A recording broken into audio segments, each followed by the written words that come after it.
guess I expected too much. That's my fault for thinking that maybe, just maybe, since this was apparently, according to the marketing, not going to rip off the original and be its own unique separate thing, not to mention being a sequel to a remake to an original movie that doesn't have a sequel. Well, wouldn't until years later. But, Disney being Disney, they found a way to screw it up. Because of course they did, because Disney is Disney, and Disney, apparently, even back then, is ass. So, yep, prepare yourself for not one, but two back-to-back bad movie reviews. Gonna be fun, isn't it? I'm already regretting this choice, but once this is over, I don't talk about Disney again, so let's just trek on through this crap, shall we? What's up? What's happening? What's going on? Everybody, welcome back to Animation Station, which is for anything and everything animation, including a company that has a shell of its former self, as well as TV and movies. I'm your host, Jackson Small. Welcome back to Disney-Vember 3 Corporate Calamity. Welcome to the absolute corporate calamity that is 102 Dalmatians. The sequel to the 1998 original movie that was actually a remake of the original animated movie. Yeah. What a tangled, confusing web we weave, huh? Now, some things gave me hope for this one. Number one, the 98 remake of 101 Dalmatians is actually better than the original, because it actually tried to do more things. I mean, not a great movie, but it was solid enough. I gave it a decent review, if you haven't already seen. So, that was one thing. Second thing, Glenn Close was still going to be Cruella de Vil. That's another plus, because she was the best part of the original movie, and, like, A+ casting. Like, I don't think we've ever seen any Disney remake that's casted a role as great as Disney did for Cruella de Vil in the original 98 remake of 101 Dalmatians. So, with all that, not to mention them giving a brand new, surprising, fascinating angle of having Cruella going through rehabilitation, like, that could have been something really cool. And yeah, she was going to end up turning again at the end anyway. The marketing gave that away, but I was thinking it was going to happen a lot later in the movie than it actually did. Is there anything else really noteworthy here to talk about? Ian Grufford. Yes, Mr. Fantastic from the original 2005 adaptation of Fantastic Four.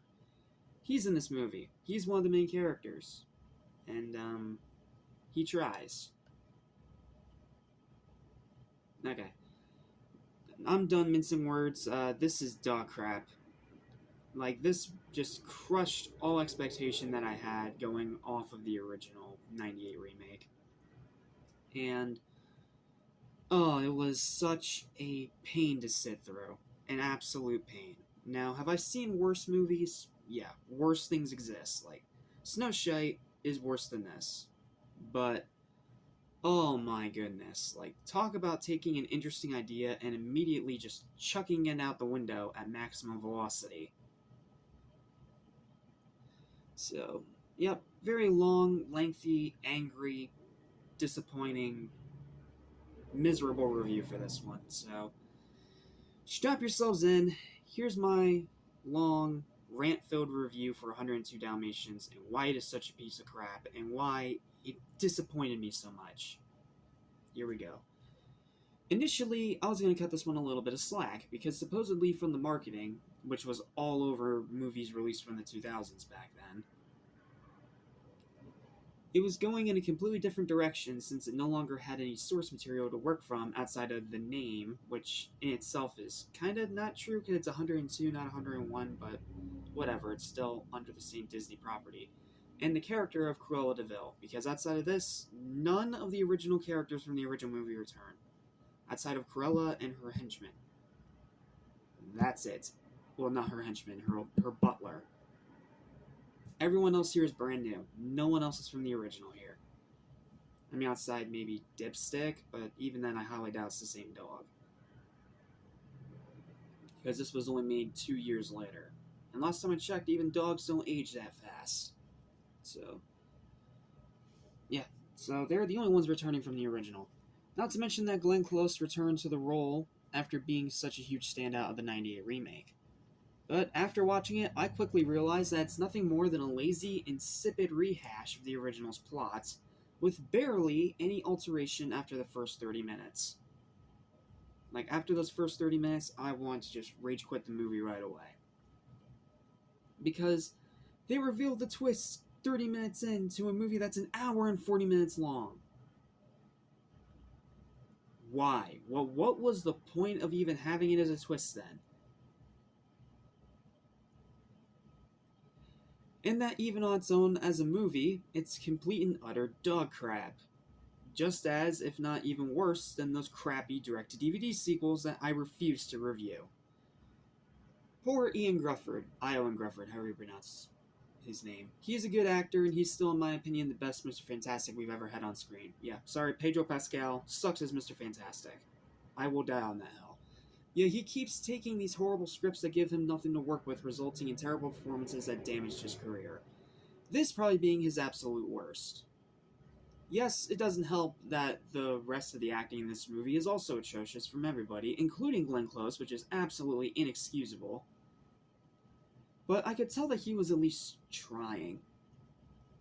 And I absolutely hate what they did to Cruella de Vil in this one, starting off with a really interesting concept of redemption and rehabilitation, and then throwing it away like it never even mattered, like they only made it just for trailers and just for marquee value. Only 30 minutes into the movie. Which, if the movie was an hour long, I could forgive, but it's not an hour long. This is damn near 2 hours long. And you give away your twists in the first 30 minutes. What were you thinking? Is what I want to know.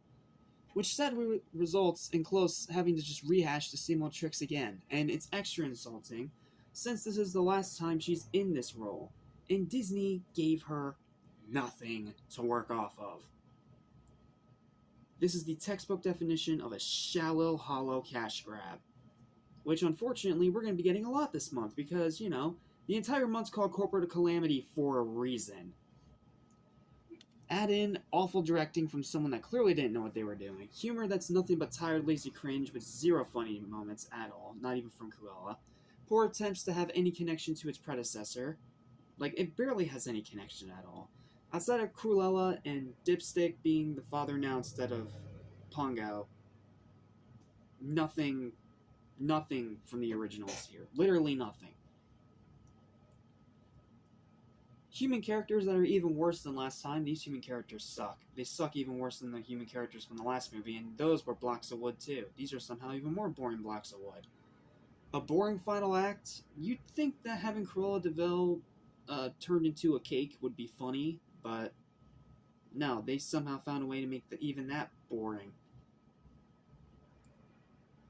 Unacceptably bad storytelling, zero rewatchability, agonizing runtime of almost 2 hours long for no discernible reason whatsoever, mind-numbingly awful CGI effects, and an aimless plot that has no idea what it wants to be from start to finish. And you're left with a sequel so bad that it actually rivals the rotten crap that's being made decades later. Like, this is just as bad, if not worse, than some of the actual live-action Disney remakes. Despite being the sequel to one of the only good ones.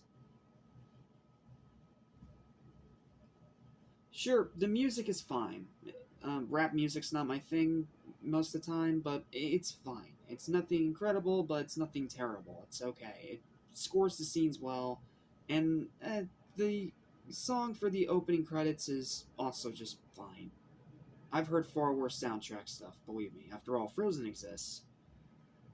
But why does that even matter when the rest of this is unsalvageable garbage? Leave this shite at the pound to rot, because this is absolute abomination from hell level of terrible. Sure, it's not the worst Disney live-action movie. Sure, it's not the worst of these live-action Disney remake pseudo-sequel things. And sure, it's far from being one of, like, the worst Disney movies ever, but my goodness, it does not make it even remotely passable or acceptable. This is a cash-grabbing, hollow pile of absolute crap that does nothing but lie to you in the marketing, and then leaves you pissed off and want to quit it by the 35-minute mark. And again, why in the Sam hell was this almost 2 hours long? I'm done. Final verdict for this crap is a 2 out of 10. Garbage. Stay far away, and honestly, it's so bad that I'm half tempted to drop the 98 movie down to a 5. Because if this is how the story continues and ends, it ruins the timeline, plain and simple. I can see now why this was the last one, because this was garbage. Absolute, complete, and utter garbage. Well, that's it. I wish I could say that we have better things to look forward to next time, but no. Next time, we dive into the actual live-action remakes that I made this entire marathon to talk about. All these crappy, pointless ones made from the 2010s all the way through now that Disney has been using to bank off the nostalgia of its own fan base in return for products that are nowhere close to even being remotely passable, with very few exceptions. I'll see you next time when we see how that trend started with the absolutely boring and insipid remake of Alice in Wonderland. Bye. I'm excited for what comes up ahead.